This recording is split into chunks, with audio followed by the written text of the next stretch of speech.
To learn about the off-grid lifestyle and to be inspired to live your dreams, click subscribe so you don't miss anything.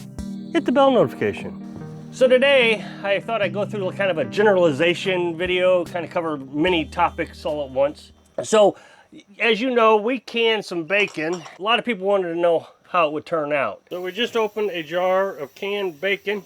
Take a little fork, you pull it out. The strips look pretty good still.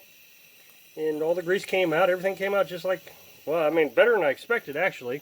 So it's been cooking for maybe, I don't know, 5 or 10 minutes. Looks just like regular bacon. Actually smells really good. Okay, so it turned out it was really delicious. Of course, it was little bacon bits, and it took Carolyn a few minutes to get adjusted to the idea she wasn't gonna have bacon strips. But after she had her sandwich, we ate a BLT sandwich. It was delicious. One of the things that we noticed, though, it didn't fry up really well, was we probably should dump the grease out of the pan. When we dumped the can into the pan, we dumped the grease, the bacon, everything, and fried it up. Now we know next time, once the grease heats up in a liquid form, dump that out. That should give the bacon a little bit more of a crispy taste. It was more of a chewy taste, or texture, I should say. One of the things I wanted to cover is our little girl here. We're not really sure what to call her. We're thinking two-faced. And she's not feeling too good. She got a little injury. So on this side over here, something has hurt her eye. She has scratched it, and it's gotten infected. So she's got a bit of a fever, so we've been following all the instructions that we're supposed to be following. We've been cleaning her eye with saline solution and honey. Honey draws out the infection. She's doing a lot better than she was yesterday. She's been quite active today. She's been eating well, drinking well, so it's not a viral infection. I don't think it's a parasite. I think she just got it injured. The reason we're bringing her inside is if it is a parasite or some sort of viral infection, that she doesn't spread it off to the other chicken. You should always do that. You see a sick chicken, bring it in, isolate it. One of the things I've been talking about is canning a lot. We've had a lot of success with it. I think we got 90 jars of canned food now. We've got some chicken broth canned up. We've got chicken and bacon. Well, one of the things I try to be careful about is wives' tales, or wives' tales, whatever you want to call them. Those old myths that may or may not be true. But I've been getting a lot of commenters telling me that you have to take the rings off the jars after you're done canning. After they cool for the 24 hours, you're supposed to take the rings off. And they've been given different explanations as to why. Well, if we take the rings off, we live in this little tiny house, we don't have a lot of place to store them. And you can take them off, the lid stays on, you're supposed to be able to hold the jar by the lid. It's just a good storage spot for the ring. But right here, and I'm going to have to put my glasses on, is the box the jars come in. This is by Ball. It's the biggest name brand in canning jars that you can get, mason jars. So they have all these instructions on the back. And I think this is where people fail, is they don't read the instructions. They go on wives' tales, or whatever you want to call them. So right here on the instructions, the second to the last paragraph, is instructions on the bands. It says wipe canning jars, lids, and bands clean. So after you can it, you're supposed to wipe the jar and everything, the bands and everything clean. Store sealed jars in the pantry for up to 18 months. Jars may be stored with or without bands. I don't know if you're going to be able to see that, but it says it right there. So it's on the instructions that you can leave the bands on. This is very important when you're canning. I watched a video the other day. They were saying things that weren't true. Of course, they were being overly safe. So it's not that I care that they were being untrue. It was just not according to the instructions. So in my opinion, they were wasting a lot of food because they were into this myth or wives' tale. But one of the most important things you need to do when you're canning is follow the instructions. It's like the Bible of canning. It comes with the canner. In this particular case, I got the, the 16 quart Presto pressure canner. It tells you how to water bath. It tells you how to pressure can. Step-by-step instructions, recipes. If you follow the instructions, you can't go wrong. But I do get this quite a bit. The wives' tales. People tell me, oh, you got to have this, you got to have that. I remember one time when I was putting in the wood stove, they were adamant that I needed a damper here. Now, the stove itself has a damper, but they said I had to have one here.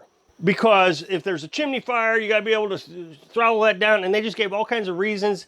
And they were so adamant about it, they said, since you can't afford the effing thing, they would buy it for me. Well, when you read the instructions of the wood stove, it's actually a violation of federal law to manipulate or add components that changes the flow, the flue.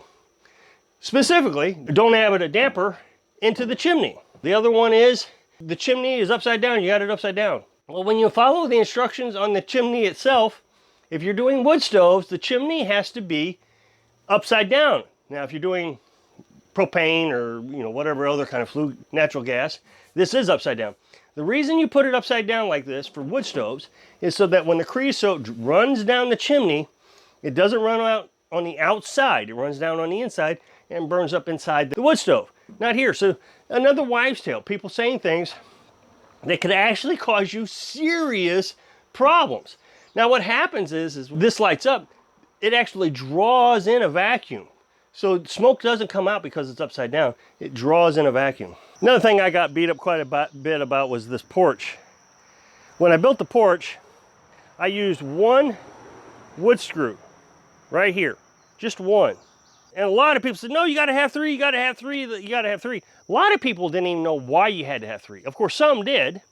And they said what would happen is this would start to buckle up as it dried.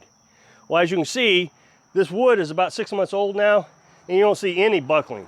It's not curving up. And there's a reason why.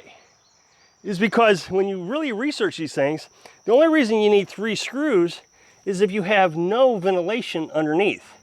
Well, we got almost 3.5 feet of ventilation here. So plenty of airflow. The bottom is actually probably drier than the top because Carolyn does laundry on here and rain drips on it. The bottom is probably drier. So plenty of airflow so that won't curl. Now, over here on the bridge, I did put 3 wood screws. So right here, I got 3 wood screws on the bridge. The reason is because the whole thing is sitting right on the ground. There's no ventilation there. So this does have potential of curving, and you can see right here that there's so much stress on it that it's actually cracked the wood a little bit. So that shows you that the wood is actually trying to curl. The reason I didn't put 3 wood screws there is on the porch was I was trying to save costs. That'd have been another maybe 50 bucks in screws. So I wanted to give you a little update on the root cellar.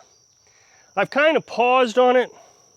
And the only reason I paused on it is in a previous video, I said that I was going to get a freezer, one of those chest freezers, and I'm going to use that as my root cellar. So I may have to dig this out a little bit this direction up here. If you Google that, you can see a lot of people use freezers for root cellars. I wanted to build a storm shelter / root cellar, but we decided that we need to find a freezer so we can get our canning jars in here as soon as possible. You saw the shelf. Of course, we got quite a bit more room that we can store cans, but we want to be able to have enough that we fill up those shelves and get some out here. And the reason we want to do this is, as I said before, we want to be able to can all kinds of things. Anytime we find a sale, we want to be able to pick it up. If there's a sale on beef, we want to be able to can it. Of course, we're going to have our 25 meat chickens coming tomorrow, and we want to be able to can those. We want to make sure we got enough room. One of the things people have been talking about is I haven't been doing a lot of building things here lately. Well, there's a couple of reasons for that. One, building supplies are really expensive, and 2, I don't really have a lot to build. I mean, I could be building things, but it would just be me wasting money to build something for YouTube. But 3, I've not been feeling overly great for the last month. The allergies are just kicking me this year pretty hard. I finally got them to tone down.